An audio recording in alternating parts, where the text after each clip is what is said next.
Hola, bienvenidos a este conversatorio sobre el libro Tributo a Freud de H.D. Linda Doolittle con Gabriel Pantoja y Juan Conforte, a quienes ahora en breve voy a presentar. Eh, Esperamos unos minutos más para que termine de sumarse gente y ya arrancamos con la actividad en breve. Mientras podemos seguir charlando, Podemos seguir charlando, sí, claro. yo les quería preguntar, vos me habías dicho, María, que había una traducción del año, ¿de qué año era? Como del 50 1970 y algo, y algo. en la década del 70, sí, una editorial argentina. Si mal no recuerdo, Yapire se llama Sí, la editorial, Yapire, sí. y era muy peculiar esa traducción. Bueno, fue la que leímos antes de esta, ¿no? Era muy peculiar porque además de que, bueno, personalmente no me gustaba demasiado cómo estaba traducido, hubo muchas omisiones, de eso nos enteramos en el proceso de la nueva traducción que hizo Facundo Donofrio. Nos iba comentando, ¿no? A medida que traducía, porque comparaba, obviamente estaba con el original en inglés, y comparaba también con la traducción esta, y nos comentaba que habían barrido con fragmentos directamente. Incluso viste Muy que, llamativo eso. que tiene una numeración. Y Bueno, ahí está Facundo, justamente acaba de entrar, así que nos puede contar. esa numeración en algún momento se rompía. No había momentos donde se unían cosas que pertenecían como a apartados distintos. Mirá, mirá vos. Y no se sabe, ¿tienen el dato de quién traducía? Sí, Debe estar en el libro. No sé si alguien lo tiene a mano. no, el En el anterior, no, pero en el libro este de los el de 70. Shapire. Vos lo Claro, tenés. ese. Yo lo tengo, pero no sé dónde, la verdad. A ver. Mario Caimi, puede ser, Caimi, no lo llevo a leer bien porque la fotocopia no se lee bien. Mario Caimi, me parece. Del año 1979. Esta es la edición. Ah, mirá, no lo había visto nunca, che. Sí. Es que es un libro que ya prácticamente no se consigue, digo, esta edición la conseguimos, hicimos fotocopias en su momento de un psicoanalista que lo tenía, pero no circula ya prácticamente. Claro, Pero bueno, sí fue un misterio, lo sigue siendo, ¿no? ¿Cuál fue el criterio de este traductor al omitir tantos pasajes? No quiero obligarlo, Facundo, a que intervenga porque sé que no le gusta, pero si querés, Facundo, por supuesto que sos bienvenido para acotar algo al respecto. ¿Qué tal? Bueno, buenas tardes.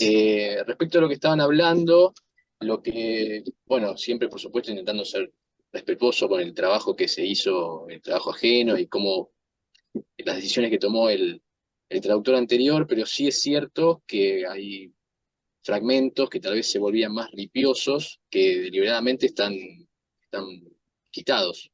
Eso sucede en varios momentos del texto. Gracias. Sí, habrá sido una cuestión de practicidad del traductor. Bueno, disculpen a los que están ingresando, nos encontraron ya en proceso de conversación. Les vuelvo a dar la bienvenida a quienes recién ingresaron a este conversatorio sobre el libro Tributo a Freud de H.D. Linda Doolittle, traducido por Facundo Donofrio, y en conversación con Gabriel Pantoja y Juan Conforte, que Nicolás en breve va a presentar, y ya damos comienzo, ya podemos ir dando comienzo, ¿no? Sí, sí, sí, A- a- empecemos. Dale. Tenemos a Juan Manuel Conforte, licenciado en psicología, practicante de psicoanálisis, es adherente del CIEC y codirige el grupo de investigación Psicoanálisis y Filosofía, Filosofía y Psicoanálisis, Encuentro, Influencias y Discusiones en el CIF-IH. Escribió el libro Anómalo Archipiélago de Islas Probables. Y también Gabriel Pantoja, licenciado en Psicología por UNC, practicante de psicoanálisis, adherente también del CIEC, ha publicado poemarios Crack, Géminis y recientemente 327 vacas. Bueno, Sí, también les comentamos que esta actividad fue organizada en conjunto con el grupo de investigación que mencionó Nicolás, de Psicoanálisis y Filosofía y Psicoanálisis, de la Universidad Nacional de Córdoba, así que agradecidos también con ellos eh, por compartir la actividad. Y bueno, también agradecidos, por supuesto, con Juan y con Gabriel por prestarse a este conversatorio sobre este libro. Y antes de darle la palabra a ellos, quería contarles que justamente la idea es que conversemos, así que todos los comentarios, preguntas que quieran hacer son más que bienvenidos. así que bueno, Juan, cuando quieras.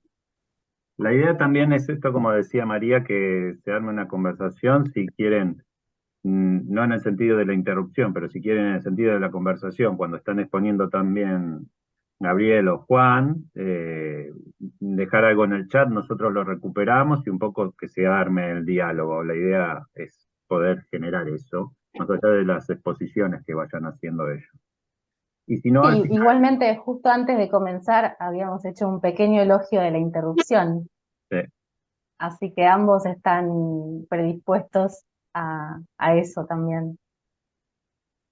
Ahí estamos. ¿armó? Disculpen. Sí. Bien.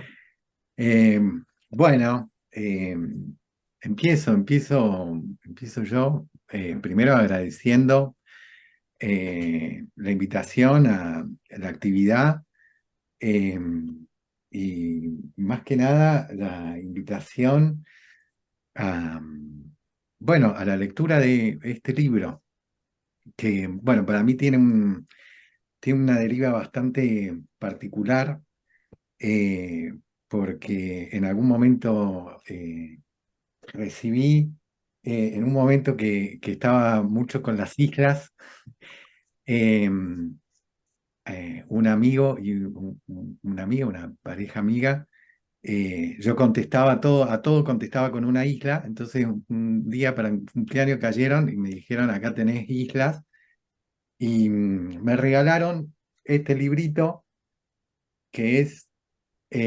una compilación de poemas de Hilda, eh, eh, que está compilada por Javier Galarza y Tom Mather.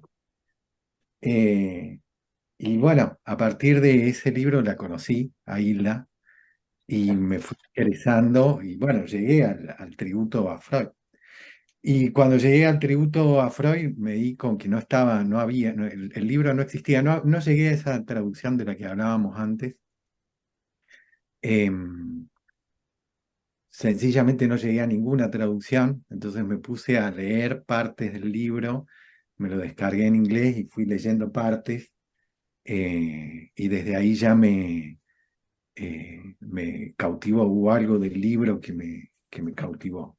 Y cuando apareció en la editorial, en Las Furias, me pareció que era la editorial donde el libro este tenía que aparecer, ¿no? Por lo que venían publicando, el lío, sí, un lío, lo que estaban haciendo ya con Lu Andrea Salomé, eh, el libro anterior, bueno, con todos estos libros me parece que era un libro que caía justo, digamos, eh, a esa línea editorial, ¿no? Y bueno, cuando María me ofreció, para mí fue como, eh, bueno, eso, como un acto de esos que suceden, que están orientados por, vaya a saber qué cosa, diríamos lo real, ¿no? Donde sin conexión, digamos, sin aparente conexión, ¿no? De repente sucede que esa conexión aparece y bueno, y le debemos fidelidad, ¿no? A esa. Así que para mí es una alegría poder estar acá y poder estar conversando sobre Hilda. Que en su momento, cuando conversando con María y después conversando con Gaby también, yo lo pensaba como un libro, como un artefacto, ¿no? Como un libro que es una especie de máquina, digamos, ¿no? Que se lo puede tomar desde distintas ópticas o distintas patas, ¿no? Em, y que, bueno, como todo buen artefacto, depende desde dónde se lo tomas, la función que cumple, eh, y, y en, y en todas esas funciones, eh, el libro es precioso, ¿no? Eh, en un sentido estético amplio, digamos, ¿no? Es precioso el estilo, es precioso el funcionamiento de ese estilo, eh, y es precioso y preciso en lo que transmite y en lo que quiere transmitir. No sé si lo quiere transmitir voluntariamente, digamos, ¿no? Pero sí que lo logra. Una primera pata de ese artefacto es que es, bueno, está escrito bajo el estilo de los tributos, ¿no? Un estilo eh, muy, bueno, muy hecho, digamos, en el siglo XIX, muy difundido en el siglo XIX, ¿no? A La partir, verdad que este año sí me interesa ir. puede ser, El Brasil. vamos. Em, y bueno, como tributo, rinde un homenaje a una personalidad, la idea, ¿no? Que había a partir de Carlyle, la idea de los grandes hombres, un tributo a un gran hombre, digamos, ¿no? Alguien que se lo consideraba y ya se lo consideraba incluso estando en vida, aunque ya cerca de su muerte, como uno de los grandes hombres, ¿no? Pero más que como un tributo, lo tomamos como un testimonio, ¿no? Porque lo que termina haciendo con la trampa del tributo es Hilda haciéndonos entrar en su análisis. Y es un testimonio de un análisis, eh, y es un testimonio del paso por un análisis. Después podemos charlar y plantear todas las herejías que se nos ocurran en torno al paso y al pase, ¿no? Y discutir, en todo caso, digamos que sería un pase, si existiese o no existiese un pase por fuera de la escuela, ¿no? Creeríamos que no, porque es un dispositivo de la escuela, efectivamente, pero eh,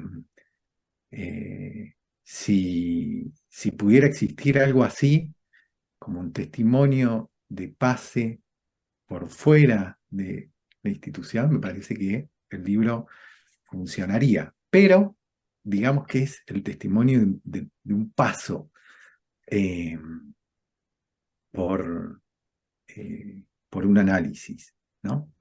Eh, después, la otra pata, digamos, es el contenido, digamos, ¿no? La escritura, el propio análisis que Hilda hace de, de su psique, digamos, ¿no? Y ahí hay algo muy, muy interesante, muy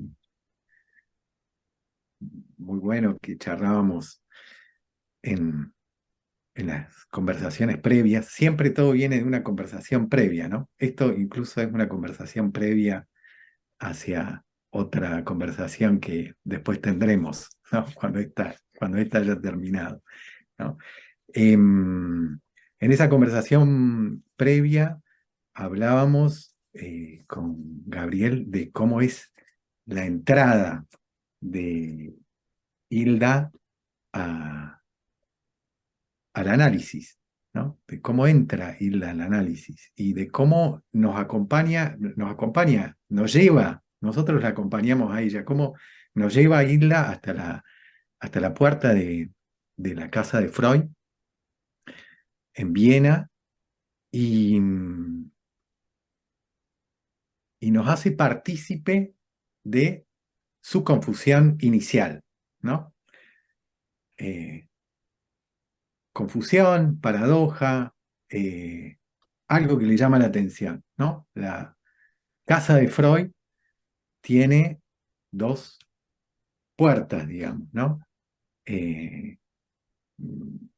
Bueno, Hilda va a hablar mucho sobre la casa, y es muy interesante la casa de Freud como para hablar, digamos, largo y tendido, ¿no? Pero en ese momento, digamos, ya en la última etapa de la vida de Freud, la casa de Freud tiene una doble entrada. Por una entrada, entra a la casa de Freud, a la familia, digamos, donde vive la familia, y por otra se va al consultorio, digamos, donde están donde entran los analizantes y estudiantes, ¿no? De Freud, ¿no? Dice, se los leo porque es bonito como lo dice. Todo lo que dice Hilda Bonita, ¿sí? Hilda Doolittle lo dice muy bonito. Dice, había dos puertas en el descanso. La de la derecha era la puerta profesional del profesor. La de la izquierda, la puerta de la familia Freud. Por lo visto, los dos departamentos habían sido organizados de forma tal que hubiera la menor confusión posible entre la familia y los pacientes o estudiantes. En la versión en inglés aparece la palabra apparently. Aparentemente había sido organizado así. Aparentemente, ¿no? Y me parece que es clave, digamos, ¿no? Porque ahí ella empieza un poco a confundir y empieza a entrar, ¿no? Porque el análisis empieza un poco por esa confusión, ¿no? Y yo ahí quería hacer una pequeña digresión con una cita de Freud, una cita que escribe Freud en el año 38, un par de años después del análisis, son 5 años después del análisis con Hilda, él ya está en Londres, un mes antes de morirse. Este es un fragmento que va a retomar Jean-Luc Nancy en su libro Corpus y que después va a retomar Derrida en el Tocar, Jean-Luc Nancy, el Tocar, ¿no? Y la cita dice esto, la cita de Freud son aforismos, ¿no? Está en el último tomo, en el tomo 23, ¿no? Dice cuestiones, problemas, qué sé yo, son como pequeñas anotaciones tipo diario de Freud, donde Freud anota esto. Dice, ¿la espacialidad acaso sea la proyección del carácter extenso del aparato psíquico? Ninguna otra derivación es verosímil. En lugar de las condiciones a priori de Kant, nuestro aparato psíquico, psique, es extensa y nada sabe de eso. Bueno, esta cita de Freud es potentísima es una condensación, ¿no? de lo que él ha desarrollado, digamos, a lo largo de toda su teoría sobre lo que es el aparato psíquico y cancela una discusión filosófica y práctica fundamental, que es, en términos filosóficos, sería el problema del mundo externo, digamos, ¿no? ¿Cómo lidiamos con el mundo externo o qué sería el mundo externo, ¿no? Es un problema filosófico viejísimo, ¿no? Desde Platón en adelante. Freud lo cancela en un aforismo. Dice, mundo externo, no hay más que exterioridad. Psique es extensa. A lo sumo lo que hay son, para decirlo con Deleuze, pliegues, ¿no? Pequeños dobleces. Lacan diría nudos también, ¿no? Pero eso que encontramos en el mundo externo no es el mundo externo, sino que es algo que nos incumbe, digamos. Encontramos afuera lo que está dentro, digamos, ¿no? Hay una especie de proyección, ¿no? Y el segundo aforismo que me gustaría tomar es un aforismo de Lacan, que está en Joyce el síntoma, que es un aforismo muy simple y que dice: l'homme tiene un cuerpo y no más que uno, ¿no? Y ahí, con ese aforismo, también Lacan da vuelta un problema filosófico muy importante, de mucha historia, que es el problema filosófico del ser, ¿no? Y le pone la preeminencia al tener que al ser, digamos, ¿no? Antes que ser, l'homme tiene un cuerpo, ¿no? Si ponemos en contraposición esos dos aforismos, podríamos decir que al mismo tiempo ese cuerpo es extenso, ¿no? Ese cuerpo no es, y acá entramos con el problema del lenguaje, ¿no? Cuando Lacan dice, va en contra, incluso Freud, cuando van en contra de la filosofía, no van en contra de las referencias filosóficas, no van en contra de que hablemos de Kant o hablemos de Hegel o hablemos de Heidegger, no. De lo que van en contra es de un modo de lenguaje, de un modo de plantear determinadas preguntas. Si yo me pregunto qué es un cuerpo, estoy planteando una pregunta que es filosófica, no psicoanalítica, ¿no? Porque en el psicoanálisis la pregunta por el ser, bueno, una pregunta que eh, no tiene tanta importancia, porque en todo caso partimos de lo que hay, ¿no? No de lo que es, digamos, o de lo que debería ser, ¿no? Entonces, lo que Lacan nos invita a pensar con este aforismo es que, en todo caso, lo que se puede hacer con el cuerpo es señalarlo, ahí, ¿no? No hay, sino ahí. Ahí un cuerpo, digamos, ¿no? Y ahí volvemos un poco a Hilda, digamos, y a cómo entra Hilda a, a este lugar y a este espacio que es el espacio de Freud, digamos, ¿no? Que hay, incluso, digamos, hay una confusión, esa confusión divina que es la transferencia, digamos, ¿no? Porque Hilda va a ese espacio, entra ya con la confusión entre lo familiar y lo profesional, digamos, ¿no? Hilda va con las intenciones de hacer un análisis, si se quiere, didáctico con Freud, digamos, va a, a analizarse para devenir en un analista ella misma, ¿no? Freud la frena en seco y le dice: usted es poeta, ¿no? Le pone como un, bueno, como un dique ahí. Y Hilda entra a ese espacio y empieza a ver, digamos, ¿no? Empieza a tantear más que a ver, digamos, ¿no? Pero, porque no es una mirada en el sentido neurótico del término, no entra ella con el objeto mirada en términos de juicio, de ver, de encontrar a ver qué está oculto. Ella entra con la mirada como tanteando, ¿no? Y esa entrada es ni más ni menos que la entrada a su propio aparato psíquico, digamos, ¿no? Lo que ella va encontrando en el consultorio de Freud es lo que a ella le incumbe más cercanamente, desde esa confusión inicial, ¿no? Hasta los objetos que tiene Freud arriba de su escritorio, ¿no?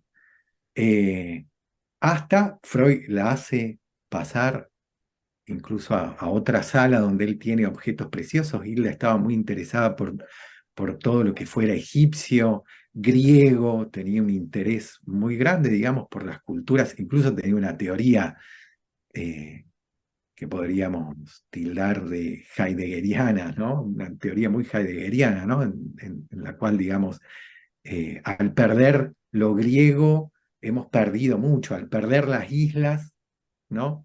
y concentrarnos en el continente, dice Isla en uno de sus poemas, hemos perdido esa inmensidad que había en el mundo griego, y esa inmensidad que había en el mundo griego, Freud la recupera diciendo que eso no se perdió, nada se pierde, esta parte es parte de otro poema de ella, nada se pierde, sino que todo se recupera en ese caldo de cultivo que sería el subconsciente, lo llama ella, ¿no? Pero ella se va desplegando, ella va desplegando su aparato psíquico alrededor de toda esa casa, de todo ese corpus que es el corpus de Freud. Y ahí quería hacer otra pequeña digresión, que es hablar de la extrema, y voy a usar esa palabra así, como suena, la extrema hospitalidad de Freud. Es el- lo que Freud ofrece en sus consultorios, lo que podemos ver es una hospitalidad llevada hacia un extremo, ¿no? Nada que ver con eh, una expulsión de todo lo que sea del analista a una situación minimalista en la cual nada se puede ver, nada se puede tocar, no podemos enterarnos de nada, ¿no? De lo que acontece con el analista como una figura pura e ideal. No, la hospitalidad de Freud es extrema. Él eh, la invita a pasar, conversa con ella, le presta, le da a tocar, y me parece muy interesante esto, sobre todo retomando este, esta, este libro, digamos, de Derrida sobre Jean-Luc Nancy, sobre el tocar, porque me parece que lo más importante de un análisis es cuando se toca algo de lo real, digamos, ¿no? Y acá Freud le da los objetos, los saca de la vitrina y se los da para que ella los toque, los manipule. Em, y me parece que también es una hospitalidad llevada al extremo, porque hay una exigencia en esa hospitalidad, y esa exigencia tiene que ver con hacer entrar lo desconocido, ¿no? Bueno, está bien, ¿no? Vos entrás, desplegás tu aparato psíquico, lo vamos viendo, pero lo que tiene que entrar, a lo que tenemos que alojar, es a lo desconocido. Y ahí vemos toda la estrategia de Freud para tratar de limpiar el dispositivo analítico de cualquier tipo de lo que podríamos llamar encuadre, ¿no? El encuadre como una forma dada, hecha, que lo que hace es restarle espontaneidad al dispositivo, digamos, ¿no? Hay mucho de espontáneo, ¿no? Freud todo el tiempo, los que leyeron el libro y los que no, digamos, es muy notorio cómo Freud le va marcando todo el tiempo, ¿no? No prepares nada para las sesiones, no hay nada que preparar para las sesiones. No pienses antes de venir, no mires el reloj, ¿no?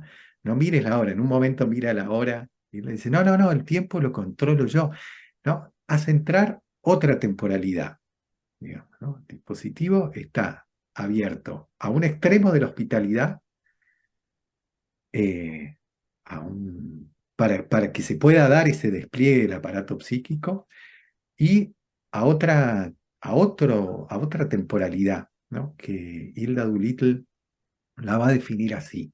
Dice algo así, ahora si me pongo a buscarlo no lo voy a encontrar porque lo quería marcar y no lo marqué en su momento, pero decía algo así como que el... acá lo tenía anotado. Dice, no ocurría que él evocara el pasado e invocara el futuro. Era un presente que estaba en el pasado o un pasado que estaba en el futuro, ¿no? Eh, Se trastoca el tiempo, se trastoca el espacio y se trastoca el tiempo, ¿no? Dos formas de lo real, ¿no? Con las que, ¿no? Cualquier hijo de vecino, digamos, entra a un análisis, ¿no? Pero el testimonio de Hilda es tan fuerte, ¿no? Y nos hace vivir eso porque al tener ese manejo de la palabra, Hilda nos lo hace vivir, digamos, nos lleva ahí, ¿no? Nos conduce a la casa y al cuerpo de Freud, digamos. No hay dos cuerpos, ¿no? Eso, para charlar un poco sobre la transferencia. No, estoy hablando mucho, no sé si Gaby.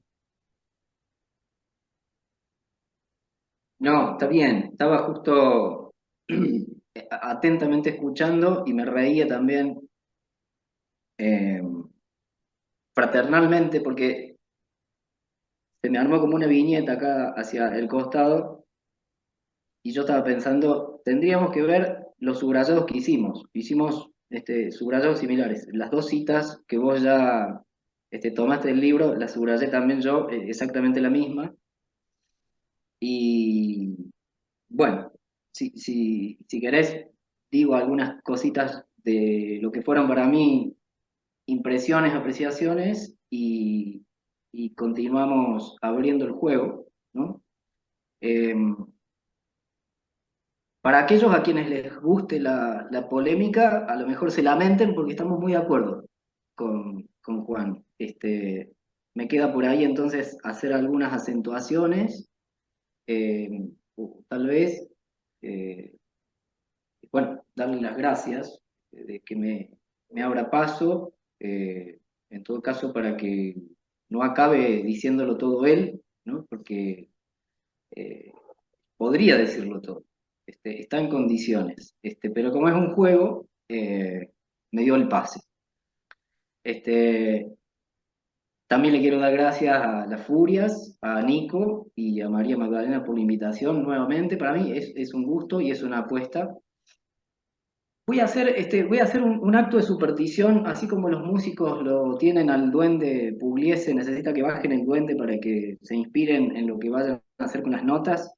Yo traje una pequeña cita de mi Pugliese, que es Borges. Nico, Nico se podría reír porque esto mismo hice también cuando tuve el honor de presentarle el libro a él. Eh, y me parece absolutamente oportuno y además encantador esto que leí, lo traigo y se los comparto, y que creo que podría entrar por acá. En una entrevista, alguien le preguntó a Borges qué sintió cuando tocó la Gran Pirámide. Él respondió que recién después de haber escrito un poema sobre ese acontecimiento, podría llegar a saber qué fue lo que sintió. Esa respuesta del escritor expone dos ideas. Por una parte, y siguiendo a Borges, el poder de la poesía para decir lo que es imposible decir, y por otra parte, la función de la escritura como parte del proceso de pensamiento y de elaboración de la experiencia, ¿no? Me pareció esto que es una genialidad para dar cuenta también un poco de, en palabras de Juan, qué podemos decir de este artefacto, ¿no? Y lo que, al menos para mí, me impactó por dos razones. Es la primera vez que recibo en manos este artefacto, fue casi como la experiencia de Hilda de, con el tacto, sentir dos cosas, la tangibilidad y la intangibilidad de los objetos, que eso podría ser hacer una resonancia con el concepto de objeto A, pero no nos vamos a meter por ahí, simplemente lo menciono y nada más. Pero el artefacto también está. Artefacto como el libro, digamos, uno se pone a ver cómo está estructurado como libro, digamos, a qué género pertenece, bueno, todo eso, uno al recibirlo toma como sorpresa que es una estructura, como diría Macedonio, un género de lo nunca visto, ¿no? No me atrevería a decir, porque uno tiene en la cabeza figuras de lo que son testimonios, como decía Juan, el PASE es uno de ellos, para la escuela es un dispositivo, tiene sesgo epistémico político, etc. Pero acá me parece que eh, ocurre, ocurre como un acontecimiento, es decir, si tomamos en cuenta un poco lo que no queda más opción que contarlo, es que desde 1933 a 1934 ocurre la vivencia del encuentro con Freud. Ella, estadounidense, viaja a Viena, y se encuentra con un señor de 77 años que la recibe en esta casa con doble entrada, vamos a decirlo así. Doble entrada, ya se encargó Juan de señalar que ahí ya hay un guiño que para los que a quienes nos tocó leer a Lacan y a quienes entramos en la contemporaneidad de Lacan, ya eso nos está diciendo algo topológico, ¿no? Ahora, no quiero entrar ahí, simplemente lo señalo. Entonces,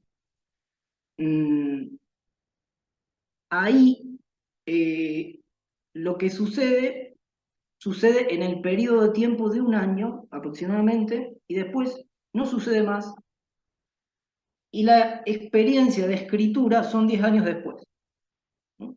Es decir, que no se puede decir que ella está contando lo que ocurrió necesariamente entre 1933 y 1934, con sesiones 4 veces a la semana, sino que da cuenta de lo que sucedió 10 años después. Entonces quiere decir que a partir de ese desfasaje podemos decir que la experiencia no es lo mismo que la vivencia. La vivencia se hizo experiencia a partir de una apoyatura que es la escritura, ¿no? Y creo que en el caso de Hilda Doolittle, es una escritura que acontece casi sin que ella se lo hubiera propuesto. Podría haber fantaseado de que ella iba a escribir un tributo. Para mí no es un tributo, en cierta forma, digamos. En todo caso es... No puede no haberlo escrito. Entonces, ni ella podía darse cuenta de que estaba sucediendo una escritura a través de ella. Podríamos decirlo así, ¿no? Entonces, si uno presta atención, el libro está dividido en 3 partes. Una es, por entero, algo parecido a una narrativa, pero una narrativa que no, que ella lo dice y tira algunas pistas, ¿no? Tira algunas pistas y me pareció rendirle un honor a ceñirnos a estas pistas, ¿no? Como a aventurarnos a esa experiencia que es corporalmente escritura y podríamos señalar que ella va en su escritura incluyendo el extraño tiempo de un análisis, que es, dice, por ejemplo, en la página 94 y en la página 21, le va diciendo, va volviendo sobre esas piedras angulares que son las repeticiones, y dice, no quiero ajustarme a la estricta secuencia histórica de los hechos, prefiero evocar las impresiones. Y esto es genial, ¿no? Esto solo con una sensibilidad como la de Hilda puede decir algo tan afín a la temporalidad extraña de un análisis. O mejor, dejar que las impresiones me evoquen a mí, ¿no? Sí, las impresiones van a decir más sobre ella que las intenciones que ella tiene de lo que podría decir. Y dice, dejemos que las impresiones vengan. Es un advenimiento, por eso la segunda parte lo llaman advenimiento. Dejemos que las impresiones vengan, que hagan su propia secuencia. Tal como dice Juan, la experiencia analítica extrañifica el tiempo, digamos así, y por supuesto hace del espacio el campo de una memoria.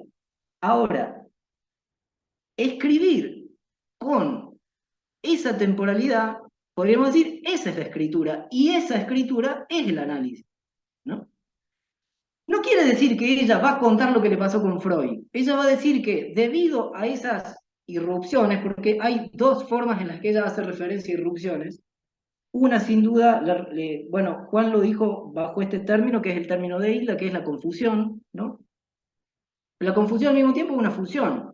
Es decir, así como al momento de entrar se está saliendo de algo, o como lo diría Freud, los que fracasan al triunfar, no hay manera de que en una entrada tenga que fracasar un discurso. O a la manera en que lo dijera Lacan, el paso de un discurso a otro, ¿no? El cambio de discurso, es signo de amor. Entonces, ¿cuál fue la entrada absolutamente que Hilda se encarga de llamarla como arrebato de Freud? en donde hace dar cuenta de que no puede haber un análisis sin un analista. Y esto me parece que parece una obviedad decirlo, y sin embargo creo que es lo más resistido. Es lo más resistido. Y tengo un ejemplo que lo extraigo de otro orden de cosas, digamos, de otra narrativa, pero lo voy a traer porque es impactante la viva presencia de las intervenciones de Freud, incluso cuando le dice, usted viene a Viena ¿a qué? En un punto la interpela en ese sentido, y le dice, yo soy un hombre de 77 años y usted cree que no vale la pena amarme. Está. Y ahí ella dice, ¿cómo es que vino a decirme eso en función de qué, en relación a qué cosa que estaba diciendo? Y cuando escribe esto, la segunda parte del libro son las notas que ella tomaba antes o después de la sesión. O sea, que tenemos un registro más bien de diario, de anotación, pero la primera parte es donde ella anuda la experiencia. Es decir, que en las notas no estaba la experiencia todavía, podía estar un registro más o menos obsesivo de la vivencia para hacer una diferencia, ¿no? Pero el análisis está en la primera parte, ¿no?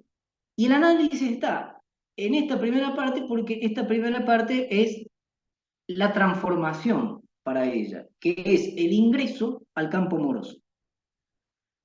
Y entonces el ejemplo que a mí se me ocurrió era, bueno, se lo leí, estoy leyendo un libro que se llama Un final inexorable, que es de Jorge Chamorro, en donde él cuenta que llega una analizante, primer consulta al consultorio de él, se tira al diván y le dice, bueno, voy a continuar. ¿No? Y dice, le voy a ahorrar tiempo. Y entonces le llama la atención al analista la palabra ahorro, además del acting, ¿no? Y dice, todo el acting estaba condensado en el ahorro. Entonces, la, la deducción es que, ¿por qué le había llamado la atención? Cae en cuenta después. Claro, ahí estaba la clave, en esa entrada estaba la clave. Esta eh, analizante se quería analizar con el psicoanálisis, ahorrándose, ¿no? Porque ella venía de la muerte del analista, entonces cambia de analista y va y directamente el nuevo analista se le tira al diván, ¿no?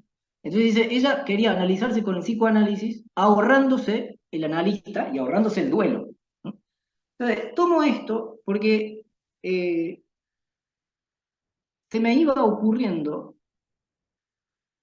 con bastante frecuencia a lo largo de la lectura que también es, o fue para Hilda, la experiencia de un duelo. Es decir, ella en el encuentro con este señor tan vital de 77 años, eh, da cuenta que ahí lo usaba necesariamente para poder contar lo que no pudo contar, ¿no es cierto? Porque ha perdido, ¿no es cierto? Bueno, en la historia lo va narrando, pero así, poéticamente. Es decir, sin Freud no habría podido decir lo que hubiera querido decirle la madre. Entonces, Freud también son claves, digamos, claves de lectura, podemos decir nosotros, pero son impresionantes las escanciones que va armando en la narrativa a partir de las intervenciones de Freud. Son, eh, bueno, como dice el negro, son intervenciones extremas, ¿no? Pero lo más vivo también del asunto, ¿no? Es que dice que de Freud fue un arrebato, ¿no? Y respecto de la entrada, quizá eso fue lo que la hizo entrar directamente en su inconsciente, o eso le produjo su inconsciente. Y otro momento de la entrada que es absolutamente sorpresivo es que vale la pena leerlo, ¿sí? Que está en la página 96, y ella todo el tiempo entra en esto de, yo vengo con unas notas, tengo pensado contarle tal cosa, ¿no? Y de pronto pasa otra cosa, ¿no? Dice, la página 96 dice, lo peor estaba por venir. Una pequeña criatura parecida a un león se me acercó tambaleando, ¿no? O sea, como me toma un poco del envión que dio Juan respecto de que la casa Freud consistía en lo familiar y en lo profesional. Y eso, en un momento, se rompe como división, se rompe como dupla y aparece una unidad. El perro que es familiar entra ahí, ¿no? Pero no se queda solamente en esa irrupción o en ese arrebato de lo familiar en lo profesional o de lo familiar como extraño en lo profesional, porque eso lo vivo. Y dice, pero el profesor dijo una vez que entra el perro, no la toque, mordisquea, es muy mañosa con los extraños. Entonces ella dice, extraños. ¿Acaso el alma que cruza el umbral es una extraña para el guardián de la puerta? Nada intimidada, pero sí angustiada, y angustió que la trate como extraña, por los modos prohibitivos del profesor, no solo continúo mi gesto hacia la pequeña Chow, sino que me agacho en el suelo para que pueda morder mejor si quiere hacerlo. Ahí tenemos un acto, ¿no? Esto es un acto. Y dice, Joffy, su nombre es Joffy, acurruca su cabeza en mi mano y frota su hocico, con delicada simpatía. Es decir, la perra eh, no le hace caso a Freud, digamos así, ¿no? Y ahí tenemos un rasgo muy divertido. Y dice, otra vez puedo afirmar que el profesor no siempre estaba en lo cierto. Quiero decir, sí, él siempre acertaba en sus juicios, pero mi criterio, mi intuición, a veces funcionaba una fracción de segundo más rápido. Yo era más veloz en algunas instancias intuitivas. Bueno, pero más adelante dice, yo no estaba, como se ve, preparada para esto. Habría sido peor para mí si lo hubiera estado, ¿no? Y ahí va entrando un poco en la letra freudiana, que es este, este, este campo de la sorpresa, del arrebato, ¿no? Y también eh, para ella, eh, para la letra de ella sería las impresiones, ¿no? Que podría ser otra pista que ella va dando a lo largo de esta escritura, eh, cuando responde, dice, una vez que ella es avisada sobre la muerte del profesor, como ella lo mencionaba, bueno, un analista de ahí le va diciendo, habrá muchas memorias acerca del profesor, ¿no? Pero ella ahí, lo mismo como eso es lo que se dice, ¿no? Así como el profesor dijo, cuidado que mordisquea, ¿no? Acá está como el carácter caprichoso y casi impresionista de Hilda, que dice, no da el brazo a torcer ella, ¿no? Y dicen, eh, bueno, va nombrando, es más, no creo que nadie pueda darnos una descripción tan tierna y divertida del profesor como yo, ¿no? Entonces ella como, eh, va a dar cuenta en lo que escribe, en lo que nos cuenta, pero al mismo tiempo como una necesidad, no de contárselo al otro, sino como una necesidad de anudar ella algo ahí, que es, va a dar cuenta de algo que quizá los analistas de esa contemporaneidad o los profesionales, llamémoslo así, de esa contemporaneidad, no habrían podido dar algo en la letra vivo como ella sí, ¿no? Porque vas a saber por qué. Entonces ella lo que hace es, bueno, impone algo tierno que no sé si había consideraciones acerca de eso.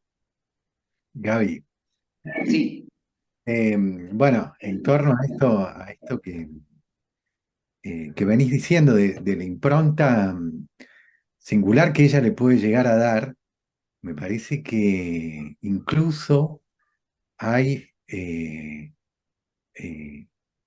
en esa diferenciación, una especial atención que ella le presta a la cuestión significante, lo vamos a poner así, ¿no? Que lo vamos encontrando a lo largo del testimonio, la importancia que tienen las palabras para irla y cómo el análisis va pasando a través de las palabras, que me parece que le da un tinte muy lacaniano al asunto, digamos, ¿no? Me parece que Totalmente, impresionante.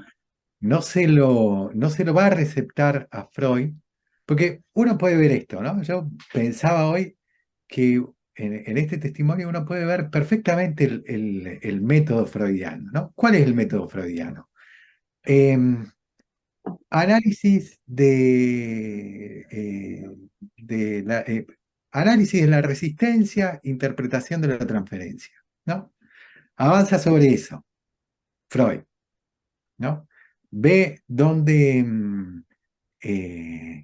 Hilda se resiste, digamos, al análisis, ¿no? La toca ahí, la empuja a que no se resista y después interpreta la transferencia. Interpreta la transferencia, como vos contaste recién, por ejemplo, en ese momento donde la golpea y le dice, no la golpea ella, golpea el diván, Sí.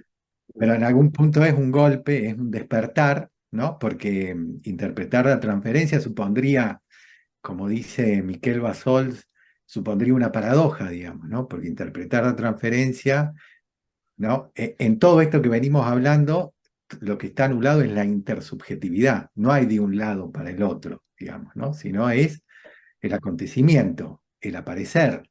Interpretar la transferencia no es evocar o decir, usted me está poniendo a mí en tal lado, sino es de una orden de el acto que toca la posición del gran otro y la desmorona, digamos, ¿no? Esa es la interpretación de la transferencia y uno lo puede ver todo el tiempo ahí. Ahora, en un nivel más sutil, ¿no? Hilda es Hilda con su eh, interés por el palimpsesto, ¿no? Eh, de hecho, digamos, creo que es uno de sus primeros libros, Palimpsesto. Desde su interés por el palimpsesto, le presta una atención muy especial a el inconsciente estructurado como un lenguaje. Sí. Y está todo el tiempo jugando con las palabras de una manera muy lacaniana. Por ejemplo, si uno lo lee en inglés, ella hace el juego entre word y sword, ¿no? Entre espada y palabra, ¿no? Para nosotros nos evoca Sarmiento, ¿no? Con la espada y la palabra, ¿no? Pero en eh, en inglés, sword y word son como, están ahí, digamos, ¿no? Y ella juega todo el tiempo con esos significantes, con lo que implica tomar el partido por la palabra, lo que implica tomar el partido eh, por la espada. Entonces, eh, para abonar esto que decís vos, hay en Hilda un interés por el lenguaje que no es cualquier interés, digamos, ¿no? La implica, es como Freud la ve de una, digamos, es una poeta, ella está con el lenguaje, ¿no? Y eso va a ser, porque uno se pregunta, ¿por qué de este libro no se habla, digamos, o no se había hablado, digamos, ¿no? O no se lo había receptado, ¿no? Y tal vez uno pueda decir eso, ¿no? Hay un resabio ahí de cierta recepción que, que no le daría bola, digamos, al lenguaje y al lenguaje poético, digamos, ¿no? Que no le prestaría tanta atención. Y sin Hay algo embargo, que totalmente, sí, realmente que creo que es una de las razones por las cuales nos cautiva, ¿no? Porque sabe de la música que tienen las palabras y de ella hilvana y va desilvanando y vuelve a hilvanar y se para sobre ciertas frases de repeticiones y avanza y sabe que no hay avance, sino que va, vuelve, es una cosa extremadamente espiralada y poética. Y en ese sentido, no se me escapó en algún momento, no quería dejar de decirlo, que quizá es tan poético que uno a veces se resiste. ¿Qué queremos decir con que sea poético? Porque ahí hay un problema también, por lo menos hasta donde yo puedo entenderlo, un problema y que me molesta a mí, particularmente. Porque si nosotros decimos que es poético, por ahí se acaba ahí el punto. Listo, es poético y ya está, es poético. Es decir, ¿qué vamos a leer? ¿Una prosa poética? No es eso, no es eso. Es poético porque no tiene otra. Es decir, no puede no ser poético. Es una imposibilidad. Es poético porque sería una torpeza para ella si no lo fuera. Sería una resistencia en su psiquismo si eso no decantara de esa manera. Y yo creo que, mira, voy a tomarme el atrevimiento de leer un fragmento, pero para entrar en el problema este de lo poético, pero lo voy a tratar para que abramos la discusión y nos animemos a pensarlo como un problema, bueno, pensarlo, hablarlo como un problema. Dice, podemos leer mi escrito. El hecho de que hubiera escritura, de dos maneras o más de dos maneras.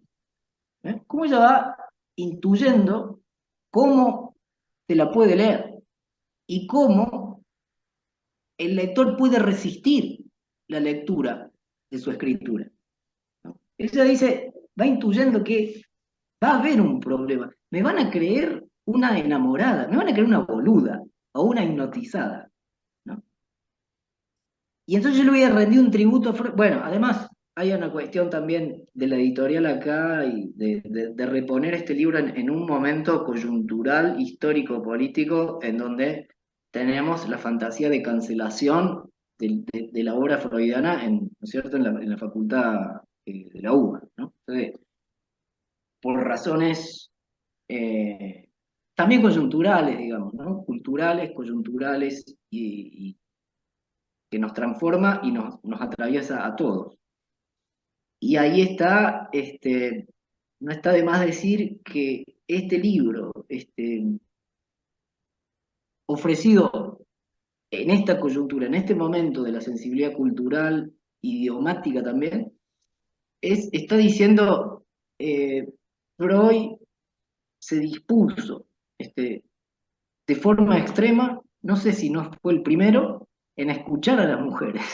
Entonces, bueno, ahí tenemos una discusión también en puerta. La cuestión de lo poético, vuelvo ahí, ¿no? Y dice, va intuyendo, dice, podemos leerlo o interpretarlo como un deseo reprimido de signos y milagros prohibidos de cruzar límites, ¿no? Es como una antígona también, ¿no? Dice, voy a ser guardiana de mi hermano, voy a ser guardiana de mis muertos, voy a eh, traspasar los límites, ¿no? Es como una fantasía. Freud hasta ahí le da bola, y dice, tomemos esto. Y dice, como un deseo reprimido de ser profetisa, de ser importante de uno u otro modo, o como un deseo oculto de fundar una nueva religión, ¿no? Es curioso porque apenas los primeros párrafos del libro va describiendo los escalones de la entrada a la casa Freud.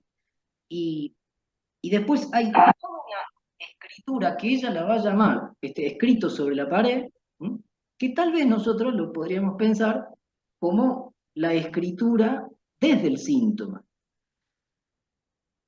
Avanzo. Dice, fundar una nueva religión, descubierto por el profesor en la imagen de Moisés. Es decir, en un momento trae una imagen, porque ella podía traer 200, 1500 imágenes con todo el bagaje cultural egipcio y griego que ella traía, pero Freud le anuda algo, dice las escalinatas y hace referencia a una imagen que no es solamente una fotografía o algo pictográfico, sino que también me parece que es una grafía, tiene el valor de una letra, que es Moisés en los juncos, en donde ella, ¿dónde va a estar ubicada ella? Si en el bebé, bueno, dan vueltas sobre esa imagen. Y dice, o quizá, y hace referencia al escrito, o quizá este escrito en la pared es, ahora tenemos una resonancia con lo que había dicho Juan, o quizá este escrito en la pared, eso lo anota entre guiones, como si fuese algo muy particular, o quizá este escrito en la pared es una mera extensión de la mente del artista, una imagen o poema ilustrado, extraído del sueño o de la ensoñación diurna y proyectado de adentro.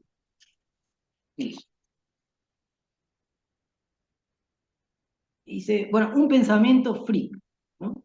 Que se fue de las manos, que fue demasiado lejos, un síntoma peligroso. Lo curioso es que ella va a decir, no sé, con una ingenuidad pero muy fresca, y que para nosotros no nos va a pasar, digo nosotros, digo los marcados por Lacan, digamos, eh,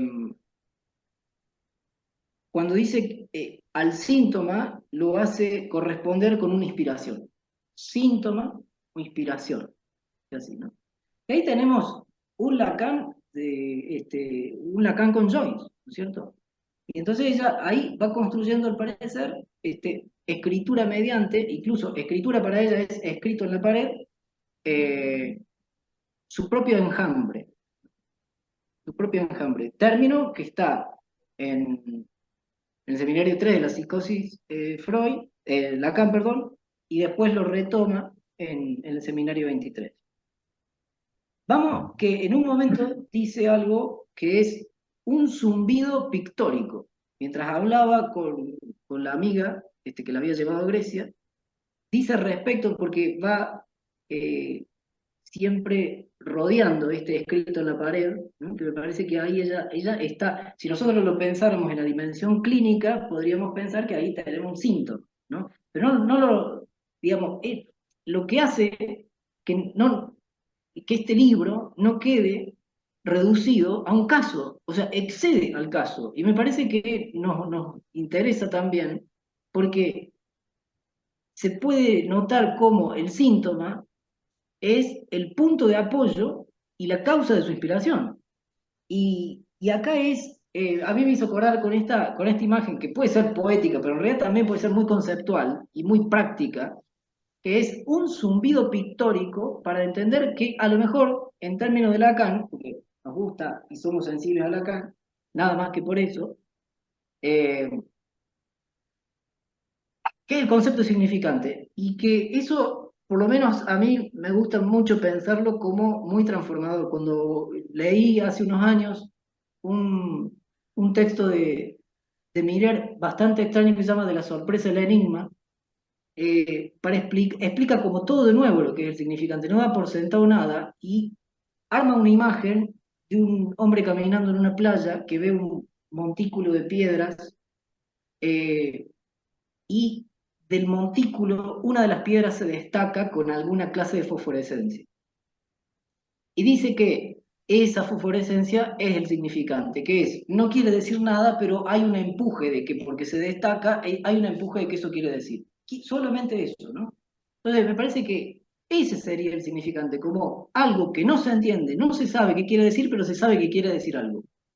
Y es tan desconcertante que creo que no estaríamos lejos ya de afirmar que el significante, incluso podemos tomar este testimonio, esta obra, como un ofrecimiento desde un lugar que no se lo propuso hacerlo, un ofrecimiento que va, bueno, enseñar, no me gusta decir, señalar, dar señas acerca de qué está haciendo ella con ese zumbido pictórico, porque zumbido es algo que se oye, que se oye, mejor dicho, y pictórico es algo que se ve, y ahí podría ser eso también la letra, ¿no?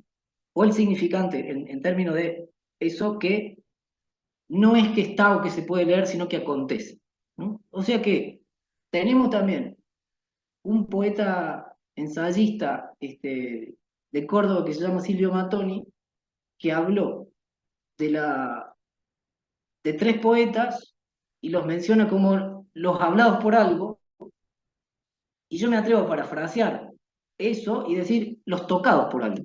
Tomado de nuevo, digamos. Ella fue tocada por ese zumbido pictórico. Y no hubiera podido decirlo así si Freud no la hubiera recibido. Bueno, eso. No sé. Buenas.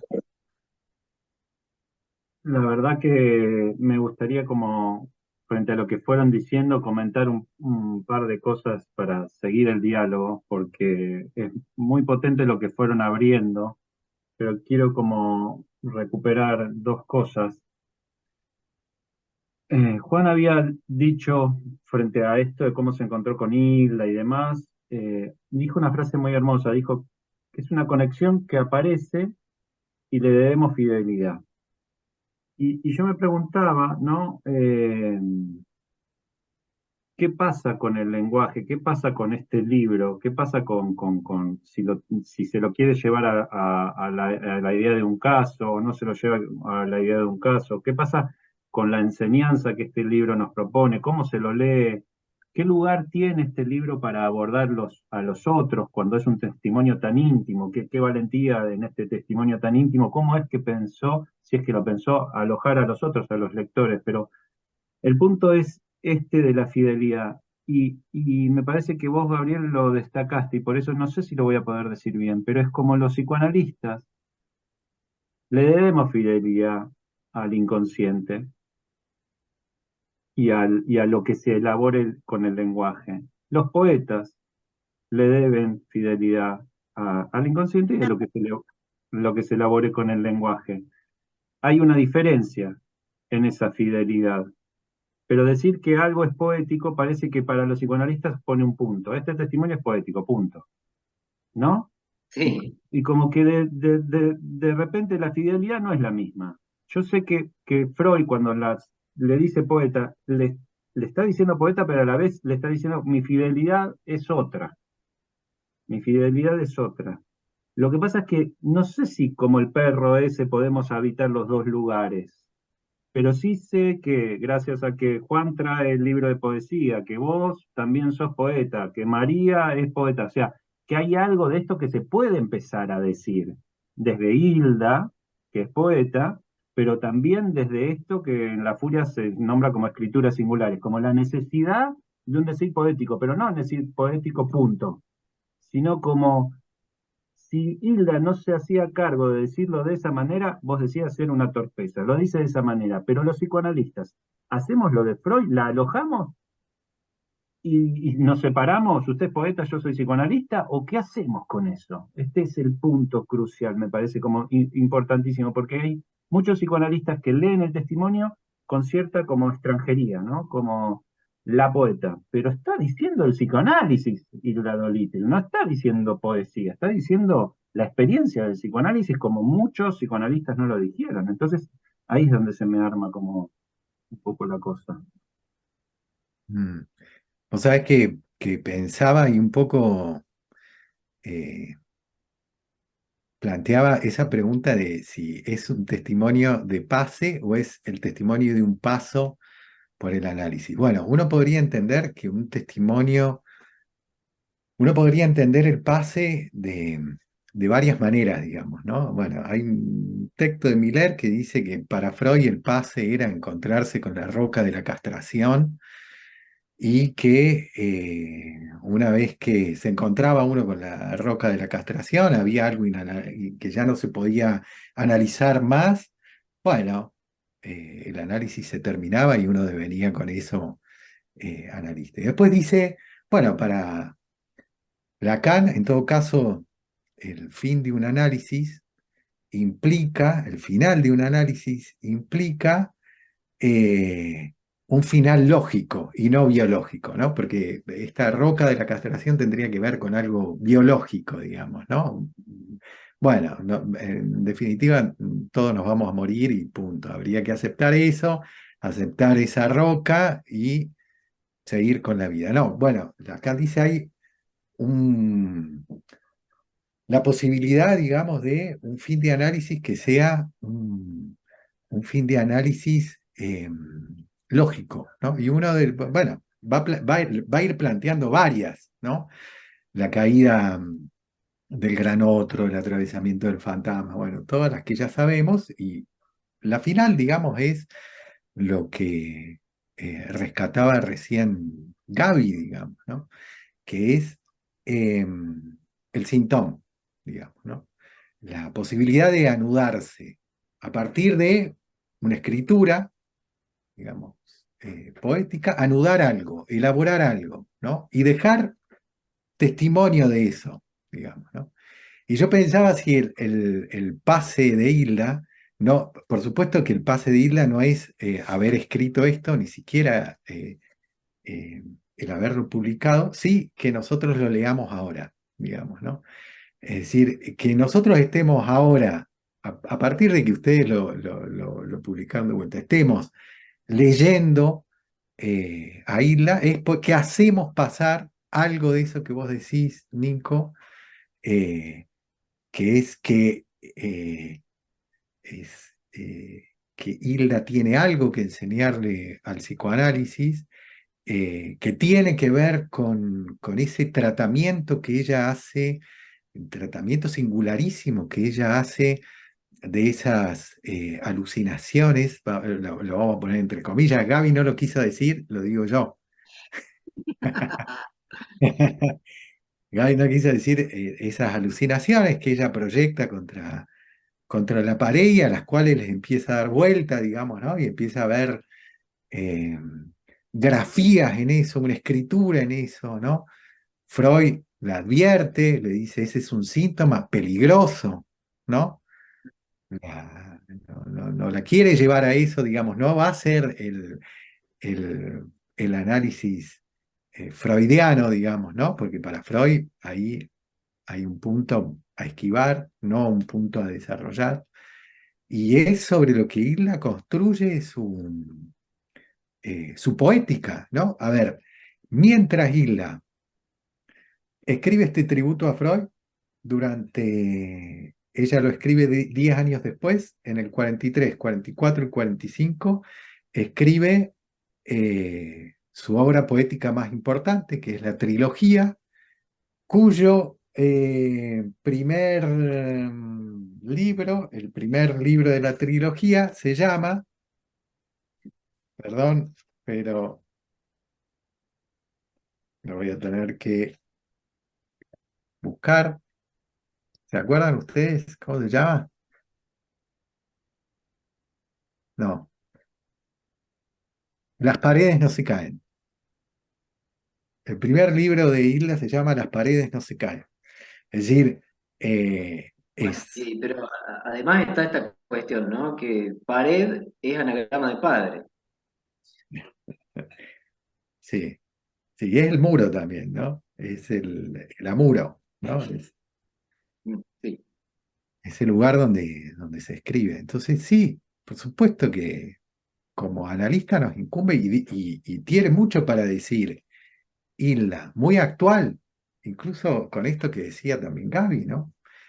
Cómo toca eh, temas de actualidad, como por ejemplo la cuestión de los discursos de género, ¿no? Hay un momento donde ella se enoja con Freud, porque Freud dice que no hay un auténtico deseo femenino, ¿no? Que el deseo femenino es en tanto mediado por ser deseada por, digamos, ¿no? Y después de enojarse con Freud por eso, dice que tiene razón, que lo que más le enoja y lo que logra comprobar al rebelarse contra eso y al ir a una sesión enojada por eso es que Freud, es que lo que ella está haciendo es queriendo ser deseada por Freud y que en definitiva, digamos, Freud la toca ahí, digamos, ¿no? La toca en algo, en un goce, digamos, ¿no? En un goce propio. Entonces, eh, en eso me parece que, que hay mucha actualidad, le debemos fidelidad a Isla no por una escritura poética, mirá qué bello y lindo, ¿no? Eh, eh, quizás, digamos, eh, lo bello y lo lindo nos genere, como también decía Gaby, cierta resistencia, ¿no? Porque como dice Lacan, el psicoanálisis no tiene nada bello, nada verdadero que decir, ¿no? Pero la poesía no necesariamente es verdadera y bella, ¿no? Hay algo más, se trata de una escritura, ¿no? De poder escribir eh, eh, algo, digamos, ¿no? Y de que algo también cese en algún punto de escribirse. Bueno, el libro me parece que da cuenta de eso de una manera muy singular, ¿no? Em, Me suscitaron varios comentarios y preguntas, pero me voy a detener en una pregunta en particular porque creo que está en consonancia con lo que trajo Nicolás, que es en relación a esto del testimonio, ¿no? Em, Les pregunto, ¿qué creen que hace que un texto que en principio es literario sea un testimonio en términos psicoanalíticos, aunque no sea un testimonio de pase, ¿no? Y aunque después, como decías vos recién, Juan, lo podamos leer ahora, esto como una especie de pase, pero digamos que en términos estrictos no es un testimonio de pase como lo entendemos tradicionalmente, porque si bien por un lado sucede esto que mencionaban, ¿no? De que, bueno, se lo puede tomar como una prosa poética y por lo tanto ahí nos detenemos, también a veces en estas relaciones carnales y problemáticas entre literatura y psicoanálisis, ocurre lo contrario, ¿no? Que un texto que es literario y o poético se lo lee en términos de testimonio. Entonces, ¿por qué creen que este texto es un testimonio? ¿O qué hace que un texto sea un testimonio analítico? Ah, está bien. Bueno, permiso, voy a decir algo ahí porque es otra viñetita que se me abrió mientras estábamos conversando, ¿no? Tan buenísimas las dos observaciones de Nico y María, eh, porque son muy inquietantes, ¿no? Yo diría esto respecto al testimonio, al último le agregaste un testimonio analítico, pero bueno, primero testimonio, ¿no? Tenemos en cuenta que ya ahí tenemos toda una dimensión eh, de la que, por decir testimonio, no sé nada. ¿Qué ocurre por el hecho de que sea un testimonio? Y se me ocurrió lo siguiente, que es esto. Lo digo incluso en primera persona, ¿no? A propósito. Cuando uno es tocado por algo, le sale testimonio. Digamos, no está en el campo de la intención. Entonces, digamos, cuando hay algo que pasó, pero pasó, ¿no? O sea, como dice también el uso que le da a Juan, decir, paso por un análisis, podemos decir no análisis, yo paso por ahí, paso por una tierra incógnita, pase, uno dice, uno ya tiene perturbada la oreja. Ahora, el paso por ahí implicó que le pasó algo al que ahí estuvo. Y uno dice, ahí estuve. Y entonces sucede, como dice el poeta Juan Ros, como a una cascada le sucede a la montaña, sucede un testimonio. No es que hay que testimoniar, no hay nadie se lo pide, nadie, de hecho el mismo Freud dice, no me defiendas por favor. Sucede. Entonces, ocurre una transmisión. ¿Qué pasa? Cuando eso en un dispositivo hecho de protocolos de transmisión, como puede ser una escuela, eso, cuando ya se protocoliza, puede que eso amenace lo vivo, ¿no? Pero también es necesario ver que lo vivo es el efecto del paso por un artefacto, o sea, por un artificio, que puede ser eso, ¿no? Es decir, como huevo pasado por agua, tiempo y espacio pasado por análisis. Mm, mm, Y ahí podemos pensar el testimonio. O también cuando decimos análisis, por qué análisis? ¿Por qué análisis? ¿Por qué poético? ¿No? Porque digo, ¿qué hace la palabra análisis y qué hace la palabra poético ahí? A veces entorpece, a veces es un párpado que cierra el orificio de las orejas y a veces es eh, la impresión, como diría Hilda Doolittle, la impresión de un acontecimiento. Es decir, estuvo ahí. Hay una parte que es, con esto del trastocamiento del tiempo, que también lo subrayó Juan, hay una parte que si uno cuando lo va leyendo, parece que te está hablando, sale hacia tu estado presente la letra. Dice,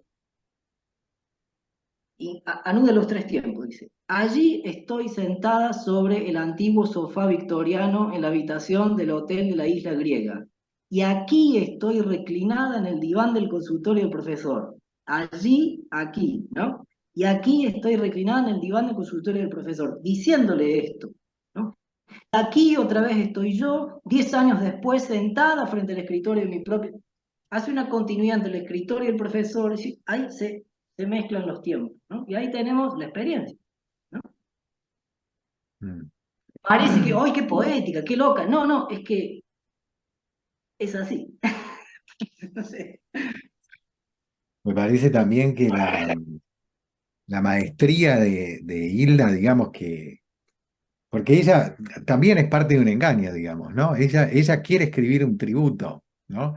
Y le sale un Sí, testimonio de entrada, digamos, ¿no? Desde la bueno, primera sí, página, ¿no? sí, Eh, Vos decís, bueno, va a hacer un texto literario en el género del tributo, digamos, que es un género aparte, digamos, ¿no? Es un género que hoy no se usa, pero en un tiempo se usaba mucho y que contaba de hablar de hacer loas sobre cierta persona, sobre los grandes hombres, ¿no?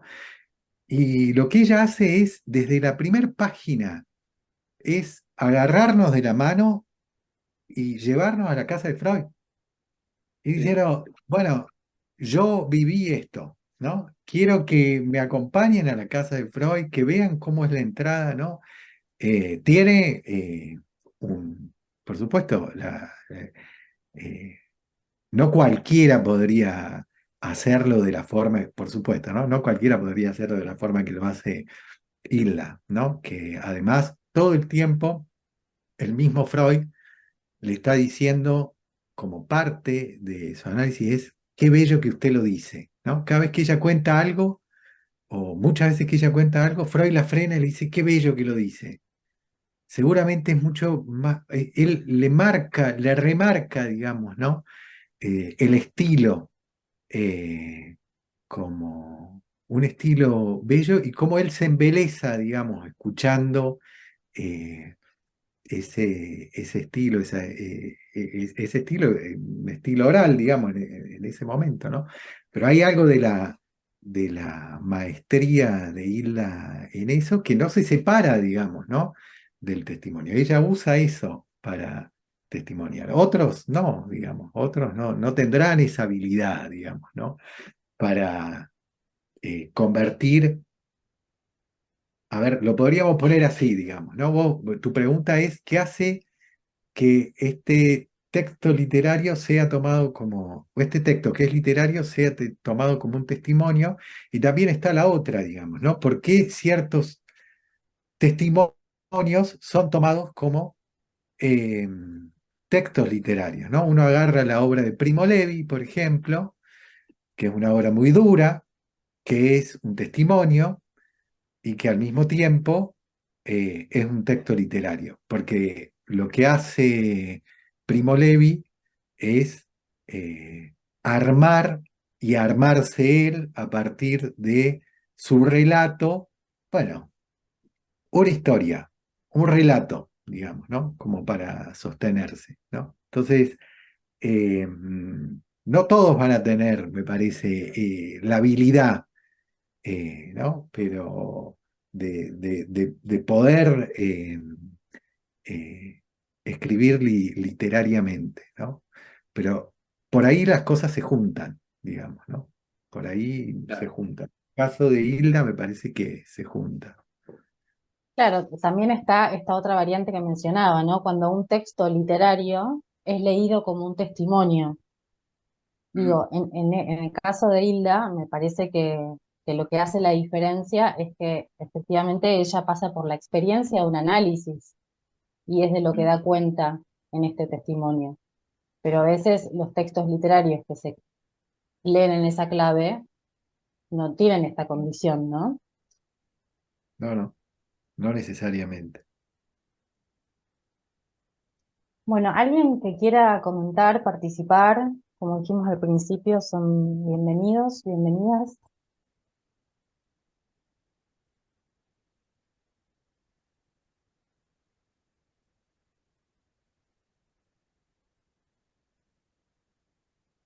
Bueno, mientras Bueno, hago un si me comentario. permiten, ¿Alguien? si Ah, me sí, permiten, me sí, gustaría agregar algo. Facundo.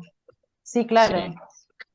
bueno, muy interesante todo lo que han dicho y pensaba un poco, intentando recuperar mucho de lo que se dijo, que bueno, HD Hilda, por supuesto, es una poeta y como tal se ocupa por el sonido, ¿no? Por el sonido significante, pero no tanto solamente una cuestión de la sonoridad, del ritmo, de la rima, del juego lúdico con las palabras, sino también en aquello que resuena detrás de lo que suena, lo que resuena detrás, lo que está siendo dicho mientras se dice. Y eso es un gesto profundamente psicoanalítico.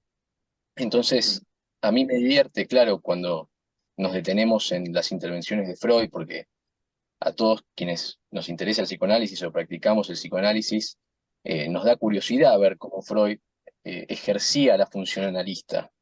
Pero creo que si hay algo profundamente psicoanalítico en el texto, está en Hilda, pero y no solo en Hilda adelantándose a Freud como poeta, ¿no? En esto del poeta que se adelanta y que ve antes las cosas, sino incluso como analista. Por ejemplo, su síntoma, el síntoma de la escritura en la pared, por eso digo, más allá de cómo dice lo que dice, sino en aquello que dice, no tanto en la cuestión formal. El síntoma de la escritura en la pared es una explicación alucinante de psicoanálisis. Y digo alucinante también por el carácter de alucinación, ¿no? Pero esto de la bidimensionalidad de imágenes formándose en la tridimensionalidad de la res extensa, ¿no? Recuperando un poco lo que decían al principio. Bueno, eso es una explicación de dónde sucede aquello con lo que lidiamos. Si alguien me preguntara, bueno, ¿por qué la topología o para qué la topología lacaniana o qué es la topología? Bueno, ahí está. Ahí vemos Ahí. claramente cómo eso está completamente enlazado. O si alguien me preguntara, bueno, la inmixción de otredad, ¿no? Pensando en términos, en esta lectura lacaniana que también proponían. Bueno, en el momento en que la casa de Freud, la res extensa, el setting ambiental en el que sucedía el análisis, se mezclaba, se unía, salía y entraba con la casa del sujeto, con lo que estaba ocurriendo a nivel inconsciente ahí. Bueno, eso nos muestra también, nos explica también la materialidad del psicoanálisis y aquello con lo que lidiamos en la práctica y cómo es el sufrimiento de un sujeto. Por eso creo que el valor de testimonio, si se quiere, no me meto tanto ahí en, bueno, cuál podría ser el nombre que le damos, pero sí creo que es un libro de psicoanálisis en el sentido de que explica eh, aquello con lo que en un análisis se lidia, ¿no? Muy bueno. Está muy bueno eso que decís. Aparte, me causa gracia porque Freud se lo interpreta, es decir, Freud despista ahí, ¿no? Dice que esas alucinaciones tienen que ver con el retorno a algo materno, ¿no? Y ella dice, no tiene nada que ver con eso. ¿Qué me dice este tipo, no? Como tal cual decís vos, digamos, ella se adelanta y ve que ahí hay algo central. Eh, digamos, también, porque se puede, en algún momento habíamos hecho una intervención en la academia con Juan, en donde tomamos la obra de Gombrowicz, ¿te acordás? Entonces, hacíamos un poco este juego en donde podíamos leer El Ferdidurque, que es una novela de de Witold Gombrowicz desde el Estadio El Espejo. Entonces, digamos, fíjense cómo es más claro Gombrowicz que Lacan. Entonces, esos juegos, digamos, es donde uno puede ver que pasa algo del cuerpo, si queremos decir formalmente, en la literatura, pero en realidad es en la letra viva, que la literatura aloja la letra viva, ¿no? Al menos la literatura en donde al lector le pasa algo, ¿no? Cuando es tocado por esas letras. Bueno, en este sentido creo que es muy bueno dejarse tocar y por la letra de Hilda. O sea, para mí fue una experiencia muy grata. Tan grata que no pude escribir nada, pero, pero bueno, se da este espacio. Se da este espacio. Bueno, gracias Facundo por la intervención y comentario. Facundo, el traductor del libro. Muchas gracias. Gabriel Roel tiene la mano levantada. Cuando quieras, Gabriel. Sí, disculpen que llegué, no los escuché, pero estoy intentando leer el libro, pero a partir de lo que dijeron le pido la palabra. A ver, respondiendo a tu pregunta precisa, puntual, ¿cuándo un testimonio es analítico, María Magdalena? Cuando precisamente quien responde puede dar un decir menos tonto de manera implicada sobre eso. Y sobre todo porque estos dos personajes, no es dos potencias se saludan, alguien va a otro, que la poeta va a Freud. Entonces, me parece que hay que ubicar estas cuestiones para no caer en lo que dice Lacan, el mito de la experiencia inmediata. Y aquí estos prejuicios que señalaba Nicolás son, en todo caso, al revés. Hablamos asociando salvajemente sobre el discurso analítico. Así que ahí está la tensión. Y sobre todo soportar la tensión, porque no es uno sobre otro. Es una interseccionalidad de discursos que precisamente Freud tenía una posición, Lacan también, pero el mismo Freud tenía una posición respecto de lo terminable o interminable del análisis. Esto para poder distinguirlo de la experiencia inmediata del habla, o de la experiencia, o de un testimonio, sea del acontecimiento que sea.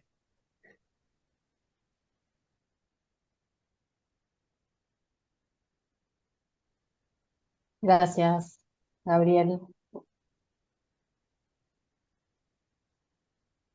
Bueno, Bastián, sí, te veo ahí levantando, ¿puede ser? Dale. Hola, buenas tardes y gracias por la charla de hoy. Primero quería expresar que he disfrutado mucho lo que ha comentado Juan con Gabriel, pero también quería aprovechar el momento de la palabra para saludar a Nicolás y a María, porque acá de Chile se le aprecia mucho lo que hacen en Las Furias, y también la poesía de María también la he estado leyendo y la aprecio bastante. También quería aprovechar de consultar si, referente al libro, ¿qué podría mencionar Juan o Gabriel sobre las anotaciones de Tom, Maver o Javier Galarza en relación al libro en cuestión? Si hay algo que pudiesen destacar o algo de alguna índole similar. Gracias. Bueno, Quizás, gracias. Que iba a aclarar claro, sí, porque se refiere al libro que mencionó Juan al comienzo, que son Las Islas, que publicó la editorial Yantén, que es una antología de Hilda, traducida por Tom Maver y con notas de Javier Galán. sí. Lo que yo puedo decir es, eh, en principio, digamos que eh, toman la primera parte de la obra de Hilda, digamos, llegan hasta la trilogía, no compilan nada de la trilogía, sino todos sus poemas anteriores y algunos posteriores, como por ejemplo, acá está su famoso poema El Maestro, que es un poema para Freud. Bueno, es un libro muy hermoso, digamos, ¿no? Donde hay un diálogo entre las notas de Javier y los poemas de Hilda, digamos, ¿no? Como una eh, eh, un diálogo, digamos, un diálogo de escritura y sería, digamos, el testimonio de Javier de cómo fue atravesado por Hilda, digamos, podría ser, ¿no? Y por esa poética, llevado a un cierto contexto contemporáneo en donde, bueno, lo poético en algún punto los enlaza y trasciende, es anacrónico, digamos, ¿no? Ahí el señalamiento de un anacronismo es muy, la verdad que muy bonito. Esto está dictado por Yanten.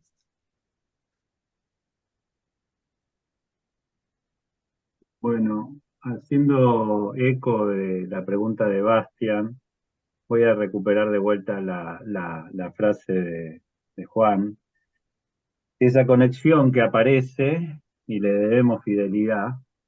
El último libro de Las Furias está justamente comentado por Javier Galarza.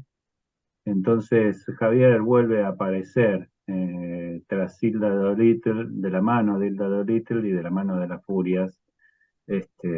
O sea que hay algo que aparece y le debemos fidelidad. Y Javier también era una persona que conjugaba muy bien poesía y psicoanálisis, ¿no? Como poeta hacía intervenciones muy psicoanalíticas, creo que es algo que Hilda también nos muestra, y no solo en la cuestión de la escritura, sino en la cuestión del día a día. Él se permitía cosas que nosotros diríamos que los psicoanalistas, si lo hacen, son salvajes, pero él se lo permitía porque era poeta. Entonces, lograba ciertos efectos vitales cuando intervenía como psicoanalista en una charla de café.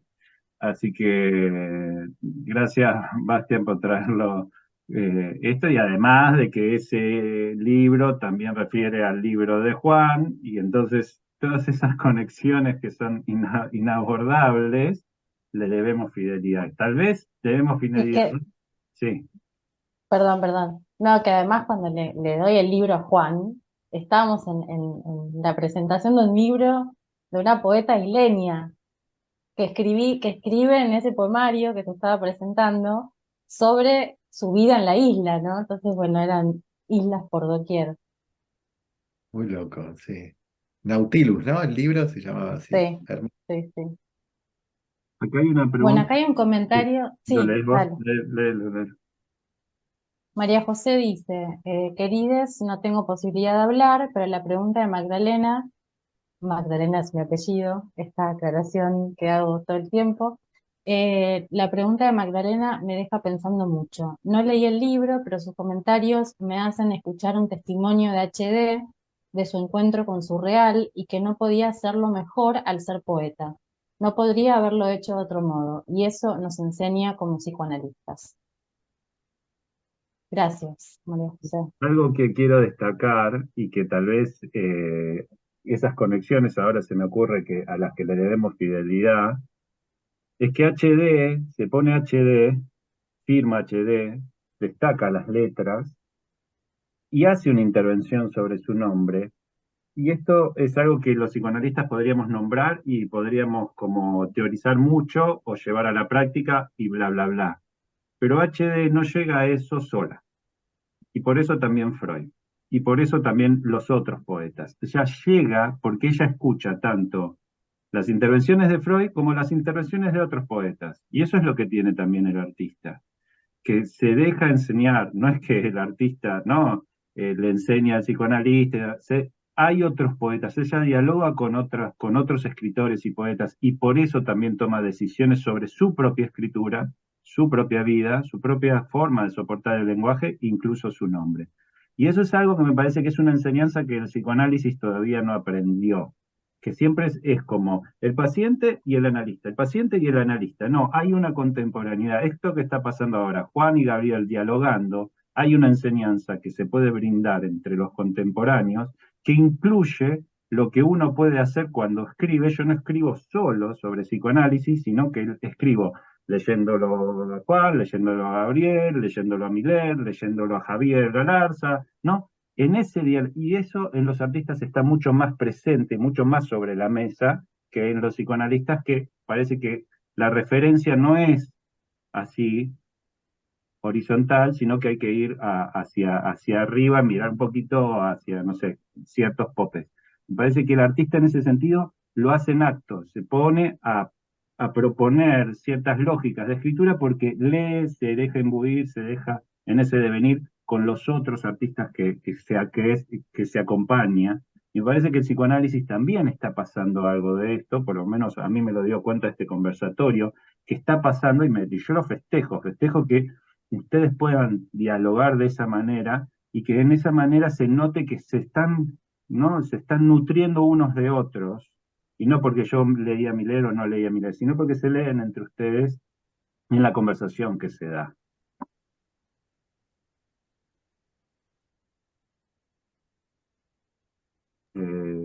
Gabriel Roel.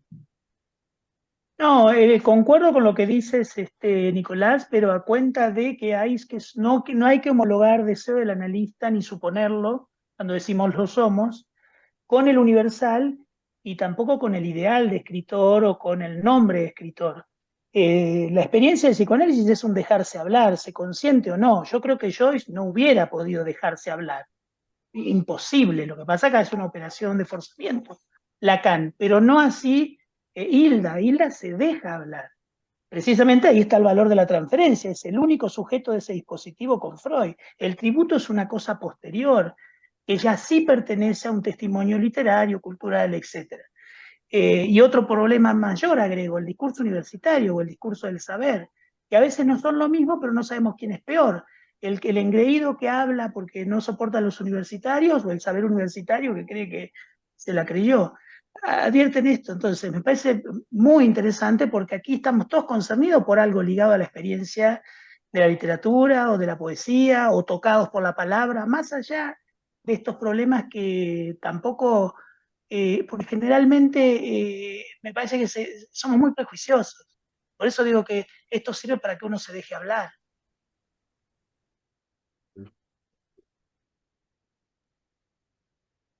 Bueno, no sé si quieren agregar algo más, Juan, Gabriel, así vamos cerrando, si les parece. ¿Alguien más Juan quiere? Gabriel.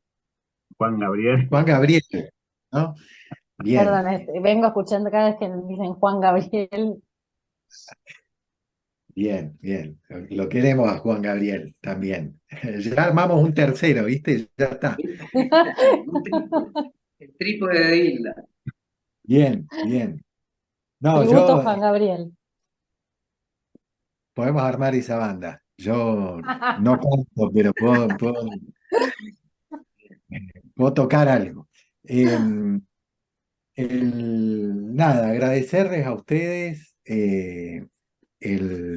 la lectura, el haber repuesto este libro en castellano, agradecerles la traducción, agradecerles también la edición, que es una edición muy bonita, y que me parece que sí, que eh, es un libro que nos concierne, digamos, ¿no? Que nos toca. Así que también gracias eh, por tocarnos con este libro. Bueno, también yo voy a agradecer también con mucho énfasis la ocasión de encontrarnos, la conversación como siempre con el querido Juan y el reencuentro con los muchachos de la Furia que las están haciendo, María y Nicolás. Y me voy con una cita haciendo también un poco eco con lo que eh, dijo Gabriel Roel, que estamos todos concernidos. Es una cita de Oscar Wilde que me pareció que está a tono con esto y con esto cierro. Y dice, creo que está en el retrato de Dorian Gray, creo, pero no estoy muy seguro. No amas a alguien por su aspecto, ni por su ropa, ni por su coche de lujo, sino porque cantan una canción que solo tú puedes oír. ¿No? Parece que en ese sentido el hecho de que estemos en la misma música hace que se dé el espacio, ¿no? Del encuentro. Es solo música, ¿no? Quizá no hay más. El tema de Hermoso. Juan Gabriel lo podemos poner y nos despedimos. Estas derivas inesperadas, la verdad que son muy bienvenidas. Bueno, nosotros también muy agradecidos con ustedes. Es un placer conversar en esta ocasión de forma pública sobre este libro. Quiero también aprovechar, ya que habló Juan de la edición, para mencionar a Romina Lupino, que es la diseñadora de Las Furias, que hace que los libros sean bellos también Genial. como objetos. Y bueno, de vuelta, 1.000.000 de gracias. Y también a quienes participaron, a quienes comentaron, eh, un placer. Gracias. Muchas gracias. Bueno, esto queda grabado y lo vamos a subir a YouTube, a nuestro canal, está con el nombre de Las Furias, así que seguirá circulando. Muchas gracias. Adiós. Adiós.